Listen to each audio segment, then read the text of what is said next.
अस्सलाम वालेकुम मेरे समझदार पाकिस्तानी, मेरा नाम रेहान तारिक है और आप मेरा यूट्यूब चैनल और फेसबुक पेज देख रहे हैं। करोड़ा दरूद आकाए दो जहां नबी मेहरबान मोहम्मद मुस्तफ़ा सल्लल्लाहु अलैहि वसल्लम पर। इस और इस उम्मीद के साथ इस व्लॉग का आगाज़ करते हैं कि अल्लाह रब्बुल इज़्ज़त इस मुल्क के फैसला साजों के दिलों में समझदार पाकिस्तानियों के लिए नरमी पैदा कर दे। शहर इक़्तिदार में इस वक्त मार्शल लॉ की गूंज है और आपको ये जानकर हैरानी भी होगी और परेशानी भी होगी कि हुकूमत में अहम ओहदों पर बैठी हुई चंद अहम शख्सियात इस ख्वाहिश का इजहार कर रही हैं कि मुल्क में मार्शल लॉ लग जाए और आर्मी इस मुल्क को टेक ओवर कर ले। अब आप के लिए बाइसे ताज्जुब होगा कि हुकूमत में बैठे हुए लोग कैसे ये ख्वाहिश कर सकते हैं कि मुल्क में मार्शल लॉ लग जाए। जी हाँ, ये बहुत इंटरेस्टिंग था मेरे लिए भी, लेकिन मैं आपको समझाने की कोशिश करूंगा तो ये उकदा आसान हो जाएगा, वाजे हो जाएगा कि कौन है और क्या कह रहा है और उसका मकसद क्या है। मैं यहां तक आपको बता देता हूं कि कुछ लोग तो ऐसे हैं जो अभी से यानी 1 साल पहले से ये लॉबिंग शुरू किए बैठे हैं कि अगला आर्मी चीफ कौन होगा, यानी chief of the army staff general Asim Munir के बाद अब अगला चीफ कौन होगा। और ये लॉबिंग इस हद तक की जा रही है कि इसमें इदारे के लोगों को भी शामिल करने की कोशिश की जा रही है और हत्तुल वसा कोशिश की जा रही है कि किसी अंदाज में कोई ऐसी चीज़ बने कि जिससे कुछ ना कुछ कोई ना कोई हलचल पैदा हो, माहौल के अंदर तुगयानी आए और सियासत तहोबाला होकर रह जाए। अब हुकूमत में बैठे हुए लोग ये क्यों कर रहे हैं, ऐसा क्यों सोचे हुए हैं, ये प्लान क्या है जिस पर अमल दरामद करने के लिए इस वक्त कुछ लोग मुतहरिक हुए हुए हैं। मैं ये सारा मामला आपको समझाने की कोशिश करता हूँ। देखिए, इस वक्त बानी पीटीआई इमरान खान साहब, साबिक वजीर आजम इमरान खान और उनकी अहलिया बुशरा बीबी की गिरफ्तारी नैब तोशा खाना केस में डाली गई, जहां नैब की टीम अडियाला जेल के गेट नंबर 5 से एंटर हुई।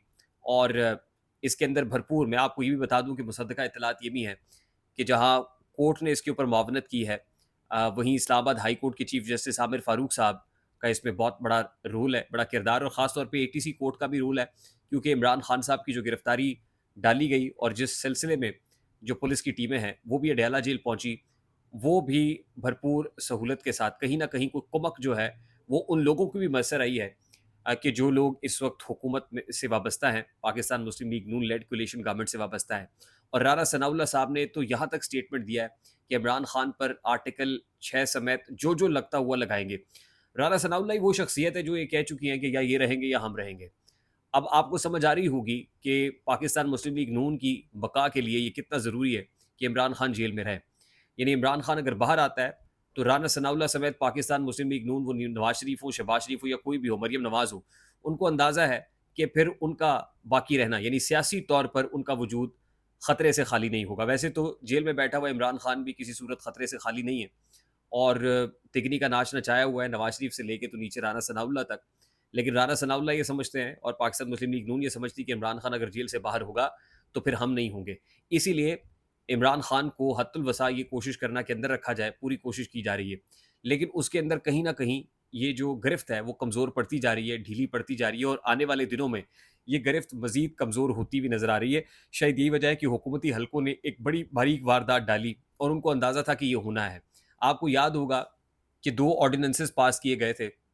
एक ऑर्डिनेंस इलेक्शन ट्राइब्यूनल्स के अंदर रिटायर्ड जजेस से मुताल्लिक था और दूसरा नैब ऑर्डिनेंस था जिसमें जो रिमांड है उसकी दिनों की तादाद 90 से पहले कम करके, आपको याद होगा ना कि जब कानून साज़ी हुई थी 90 से कम करके 14 कर दी गई थी। अब 14 से जो है उसकी मियाद कुछ 40 दिन कर दी गई है। यानी नैब का जो रिमांड है वो 40 रोज़ का है और 40 रोज़ का इसलिए किया गया था कि उनको अंदाज़ा था कि इमरान खान साहब को नैब केस में गिरफ्तार किया जाएगा, बुशरा बीबी की भी गिरफ्तारी नैब केस में डाली जाएगी और 40 रोज़ का रिमांड होगा ताकि इन दिनों में यानी 40 रोज़ के अंदर-अंदर किसी भी तरीके से ज़मानत की का कोई रास्ता ना हो। तो अब हुकूमत ने कम से कम गिरफ्तारी डाल के वो 40 रोज़ वाला जो मामला है ऑर्डिनेंस के ज़रिए से वो तो कर लिया है कि 40 रोज़ की हदबंदी हो जाए।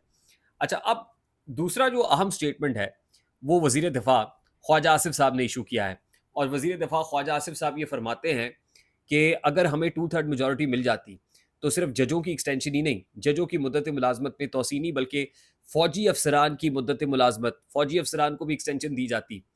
अब एक तरफ वज़ीर कानून ये कह रहे हैं कि ऐसी कोई भी तरमीम टेबल पे नहीं थी और फिर फ़ाइज़ ईसा साहब से जब ये पूछा था तो उन्होंने कहा था कि आई एम नॉट इंटरेस्टेड। तो जब वज़ीर कानून जब तरमीम के हवाले से जो लॉ विंग को हेड कर रहा है, जब वो कह रहा है कि ऐसी कोई चीज़ नहीं थी, तो ख्वाजा आसिफ साहब बाहर आके ये कह रहे हैं कि फ़ौजी अफसरान को भी एक्सटेंशन देनी थी और बहुत बड़ी प्री क्वालिफिकेशन कंडीशन थी ये फंड्स के हवाले से भी आलमी इदारों की। تو یہ بات اب کرنے کی کیا ضرورت ہے؟ ایک طرف تو ہم نے دیکھا نا کہ جسٹس قاضی فائز عیسیٰ کی ایکسٹینشن والے معاملے کے اوپر ججز نے اس کو بھاپتے ہوئے اس پر بھی غصہ نکالا ہے اور 8-5 کی اکثریت کے ساتھ یہ فیصلہ دیا ہے. تو اب آپ فوجی افسران کی ایکسٹینشن سے جو رینک اینڈ فائل ہے، فوج کا رینک اینڈ فائل ہے، اس کے اندر کیا پیغام دینا جا رہے ہیں کہ کچھ جرنیلوں کو ایکسٹینشن دینی تھی آپ نے، کچھ لوگوں کی مدت ملازمت بڑھانی تھی، اور اس سے نیچے جو چین آف کمانڈ ہے اس کے اندر آپ نے کیا میسج دینا تھا. لیکن دیکھیے ایک چیز تو ہوئی نہیں، جب ہوئی نہیں تو اب آپ یہ کہہ کر کیا کہنا چاہ رہے ہیں؟ یہ اشتعال دلانا چاہ رہے ہیں. اور دوسرا، شہباز شریف صاحب کے اوپر جتنا پریشر ہے، آج انہوں نے نواز شریف سے ملاقات تو کی ہے، پیر کے روز تک بات ہو گئی ہے کہ اجلاس ہوگا اور اس میں فیصلہ ہوگا کہ نظر ثانی کرنی ہے یا نہیں کرنی. لیکن شہباز صاحب نے بھی بڑا لاؤڈ اینڈ کلیئر میسج دے دیا کہ دباؤ میں نہیں آئیں گے، استعفیٰ دے دیں گے. اور دوسری طرف یعنی ایک طرف تو حکومتی جو وزیر ہیں خواجہ آصف صاحب، وہ ایسی بات کر کے خود رینک اینڈ فائل کے اندر کوئی نہ کوئی ایسا چیز پیدا کرنے کی کوشش کر رہے ہیں کہ کوئی کنٹروورسی کریٹ ہو، اور کنٹروورسی ایسی کریٹ ہو کہ فوج کے اپنے اندر جو ہے نا وہ کوئی کریک پیدا ہو. یہ بات وزیر دفاع کر رہا ہے، ڈیفنس منسٹر یہ بات کر رہا ہے. یہ آپ کو یاد ہوگا کہ اب یہ جو پولیٹیکل لوگوں کی لڑائی ہے، یہ پولیٹیکل لوگوں کی لڑائی میں ڈیڈ لاک اس قدر زیادہ ہے کہ عمران خان ان کو قبول نہیں کرے گا کبھی بھی. ظاہر ہے عمران خان کی سیاست نہیں رہتی اگر وہ ان لوگوں کے ساتھ بیٹھ جاتا ہے. عمران خان قبول نہیں کرے گا، اور یہ عمران خان کو اس لیے قبول نہیں کریں گے کہ اگر عمران خان باہر ہوگا تو الٹیمیٹلی ہم رہی رہیں گے. اب حکومت یہ سمجھتی ہے کہ عمران خان اگر آ رہا ہے تو عمران خان کے آنے سے بہت بہتر ہے کہ ملک میں مارشل لا لگ جائے. اور عمران خان صاحب بھی یہ کہہ چکے ہیں پہلے کہ بہت بہتر ہے کہ پھر مارشل لا لگا دیں، لگائیں مارشل لا. یہ ان کا یہ اسٹیٹڈ پوزیشن ہے، آن ریکارڈ پوزیشن ہے. اس وقت اگر میں یہ کہوں کہ پولیٹیکل سٹیک ہولڈرز یہ چاہتے ہیں کہ ملک میں مارشل لا لگ جائے، نہ تو پاکستان مسلم لیگ نون لے، نہ پیپلز پارٹی، نہ دیگر، اور نہ عمران خان رہے. نون لیگ یہ سمجھتی ہے مارشل لا. اب جو پولیٹیکل سٹیک ہولڈرز مل کے ملک میں مارشل لا لگوانا چاہتے ہیں، اور اس وقت بڑا کنڈیوسو انوائرمنٹ ہے، اگر فوجی اسٹیبلشمنٹ ملک میں مارشل لا لگانا چاہتی ہے تو میرا خیال ہے کہ اس سے بہتر تو کوئی وقت نہیں ہے. لیکن میں آپ کو یہ بتا دوں اور میں خبر دے دوں کہ اس وقت فوجی اسٹیبلشمنٹ بالکل بھی مارشل لا لگانے کے لیے دور دور تک سوچ بھی نہیں رہی. اور اگر انہیں مارشل لا لگانا ہوتا تو شاید آج سے 3-4 مہینے پہلے مارشل لا لگ جاتا. اس وقت بھی جتنا کنڈیوسو انوائرمنٹ ہے for any martial law kind of thing, شاید اس سے بہتر ماحول نہ ہوتا. لیکن فوج بالکل بھی مارشل لا لگانے کی پوزیشن میں نہیں ہے. اب فوج نے تو میں نے آپ کو بتایا کہ چیزیں کچھ کلیئر کر دی ہیں کہ انہوں نے ڈومین میں رہ کے کام کرنا ہے اور 2 چیزوں کو ٹارگٹ کیا ہوا ہے، لاک کیا ہوا ہے. لیکن دوسری طرف جتنا پریشر ہے شہباز شریف کے اوپر، تو قوی امکانات یہ ہے کہ شہباز صاحب اپنا استعفیٰ ٹیبل پہ رکھیں گے. اور یہ استعفیٰ آپ سمجھ لیجئے، آپ دیکھیں کہ فیض آباد کے اوپر بھی ایک دھرنا جاری ہے، ایک پریشر بھی ماؤنٹ ہو رہا ہے، اور کوئی ہے جو چاہتا ہے کہ یہ سکوت اور یہ جمود توڑے، اور کوئی تو ہے جو پہلے نواز شریف صاحب کے اگینسٹ ایک دھرنا اسی فیض آباد میں ہوا تھا جو حکومت کو بہت کمزور کر گیا تھا. اب پھر ایک دھرنا ہو رہا ہے جو شہباز کو بہت کمزور کر جائے گا، اور شہباز شریف کا استعفیٰ مجھے آنے والے چند دنوں میں آتا ہوا نظر آ رہا ہے. اور دوسری طرف آصف علی زرداری، کہتے ہیں نا ایک زرداری سب پہ بھاری، آصف زرداری اور پھر ایک پراپرٹی ٹائکون ہے، اس کے ساتھ مل کے کوئی ایسی لابنگ ہو رہی ہے. 2 اہم شخصیات نے ایسا کھیل چلایا ہوا ہے کہ شہباز شریف کو پتہ ہے کہ اس نے اسمبلی ڈیزالو نہیں کرنی. اسمبلی اگر تحلیل ہوگی تو پھر تو الیکشنز کی طرف معاملہ جائے گا، اور الیکشن کی طرف جائے گا تو پھر ملک میں الیکشن کرانے کے ایک تو پیسے نہیں ہیں، اسٹیبلشمنٹ بھی ابھی یہ نہیں چاہے گی کہ الیکشن ہو. اور دوسری بات یہ ہے کہ اگر الیکشن ہوں گے تو پتہ ہے کہ عمران خان آ جائے گا، پھر تو دھڑلے کے ساتھ آئے گا، کلین سویپ کر کے آئے گا. اگر شہباز شریف استعفیٰ دیتا ہے، اور ظاہر ہے پھر استعفیٰ دے گا تو صدر جو اس وقت آصف زرداری ہیں ان کو کوئی نیا بندہ نامینیٹ کرنا پڑے گا، تو وہ کوئی نیا بندہ نامینیٹ کریں گے. پھر کیبنٹ کی نئی شکل آپ کو نظر آئے گی، نئے چہرے نظر آئیں گے، اور پھر ظاہر ہے وہ کام جو شہباز نہیں کر سکا اسٹیبلشمنٹ کے لیے آصف زرداری کر کے دکھائیں گے.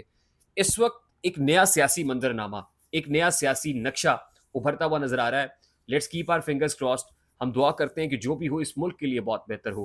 آئی ہوپ میری بات آپ تک پہنچی ہوگی. اگر پہنچ جائے تو ویڈیو کو لائک اور شیئر کرنا مت بھولیے گا. چینل پہ نئے تو چینل کو سبسکرائب کر لیجیے گا، بیل آئیکن ضرور دبائیے گا. مجھے ریحان طارق کو اجازت دیجیے. اپنا بہت سارا خیال رکھیے گا. السلام علیکم.